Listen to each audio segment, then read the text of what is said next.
Assalamualaikum warahmatullahi wabarakatuh.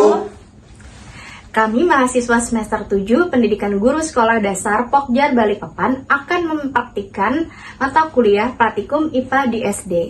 Kami dari kelompok 3 yang terdiri dari saya Nurtania Trijaya Dan saya Rizky Asarin. Saya Alvanda Rifke. Saya R. Setiawan. Saya Nastadia Nur Audina.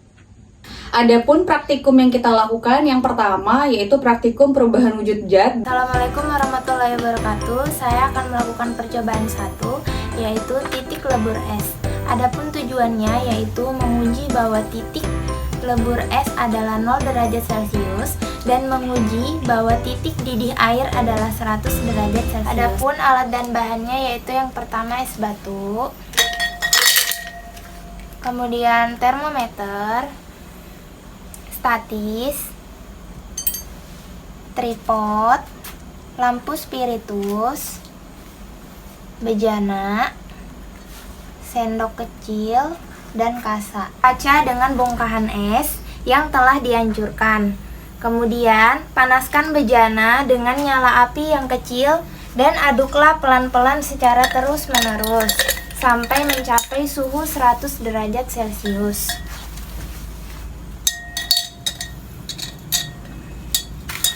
Perhatikan perubahan bongkahan es dalam bejana dan perhatikan juga perubahan suhu yang tertera pada termometer.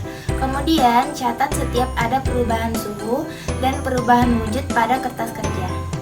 Hasil pengamatan 40 derajat Celcius, 83 derajat Celcius, 93 derajat Celcius, 100 derajat Celcius. Pertanyaan dan jawaban. Benarkah perubahan wujud es menjadi air dikarenakan adanya pemanasan? Berikan jawaban singkat dan jelas. Memang benar perubahan wujud es menjadi cair disebabkan karena pemanasan. Hal ini terjadi es menyerap panas, maka suhunya naik, hingga terjadi proses peleburan dari padat ke cair. Dengan kata lain, jika suhu semakin naik, es akan semakin cepat mencair. Kesimpulan. Pertama, titik lebur es pada suhu 0 derajat Celcius. Kedua, titik didih air maksimum 100 derajat Celcius, namun terkadang sebelum suhu mencapai 100 derajat Celcius sudah bisa mendidih. Hal tersebut terjadi karena pengaruh suhu udara lingkungan sekitar. Apabila cuaca panas semakin tinggi, maka titik didih akan lebih cepat atau lebih cepat mendidih. Baik, selanjutnya kita akan melakukan percobaan kedua yaitu perubahan wujud benda padat menjadi gas dengan tujuan wujud padat menjadi gas dan gas menjadi cair. Baik, berikutlah alat dan bahannya. Yang pertama yaitu parafin atau lilin, yang kedua kapur barus, ketiga zodium, yang keempat tabung reaksi, kelima penjepit tabung, dan yang terakhir bunsen. Bunsen bisa diganti dengan kompor. Prosedur percobaan, yang pertama masukkan beberapa butir salah satu kristal ke dalam sebuah tabung reaksi.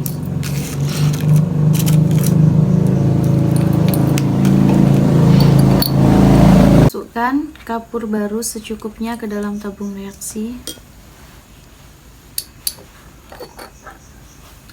Masukkan parafin atau lilin secukupnya ke dalam tabung reaksi.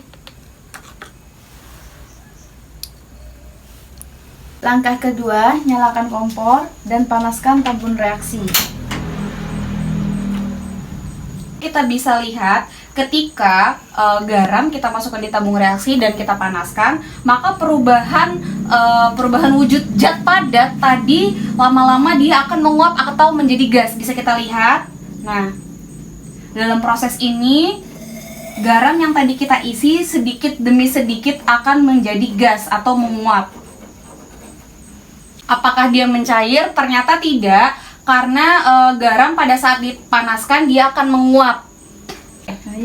Baik, selanjutnya kita akan panaskan lilin.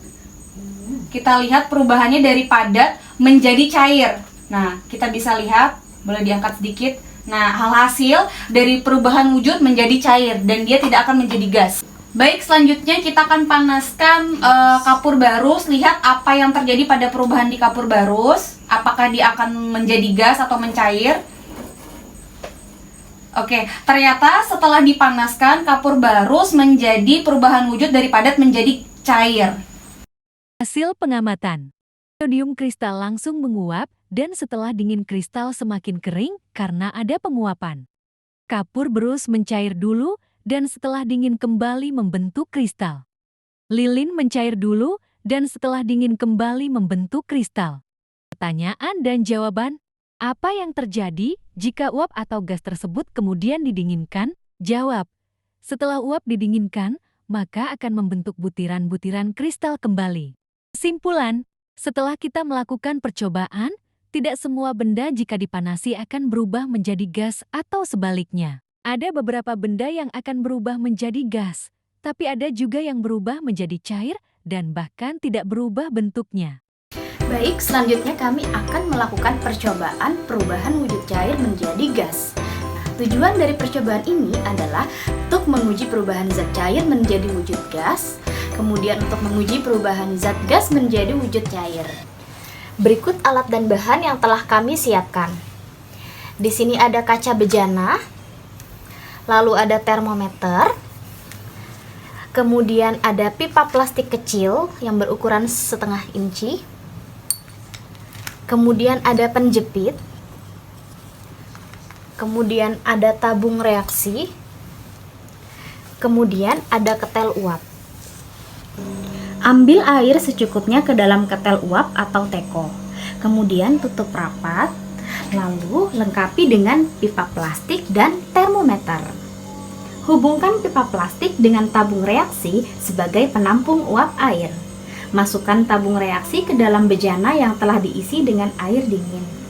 Panasi air dalam ketel uap sampai mendidih. Amati pergerakan uap air melalui pipa yang mengalir ke tabung reaksi. Perhatikan gambar rangkaiannya. Nah, dapat diperhatikan setelah air mendidih, uap dari ketel mengalir ke pipa sedotan dan berubah menjadi cair karena didinginkan oleh air es yang berada di bejana kaca. Kesimpulannya, benda cair yang dipanaskan akan berubah menjadi gas sampai lebih dari titik didih, dan benda akan berubah menjadi cair jika didinginkan. Selanjutnya, percobaan perubahan wujud gas menjadi cair. Masukkan air yang telah berisi es batu ke dalam bejana kaca. Kemudian perhatikan, amati perubahan apa yang terjadi pada bejana tersebut. Nah, dapat dilihat, dapat diamati, di sini terjadi peristiwa perubahan wujud gas menjadi cair, yaitu mengembun. Peristiwa ini adalah perubahan wujud dari zat atau benda ke wujud sifatnya padat, seperti perubahan gas atau uap menjadi suatu cairan. Pertanyaan dan jawaban atau. Pertama, apa yang terjadi jika uap atau gas tersebut kemudian didinginkan? Jawab, setelah uap didinginkan, maka akan membentuk butiran-butiran kristal kembali. Kedua, bagaimana dengan salju yang ada di termometer? Jawab, akan mengalami penguapan atau menguap. Demikian video dari kami kelompok 3. Semoga video ini membawa keberkahan dan kemanfaatan bagi penontonnya. Jazakumullah ahsanul jaza, wabillahi taufiq wal hidayah, wabir ridha wal inayah. Wassalamualaikum warahmatullahi wabarakatuh.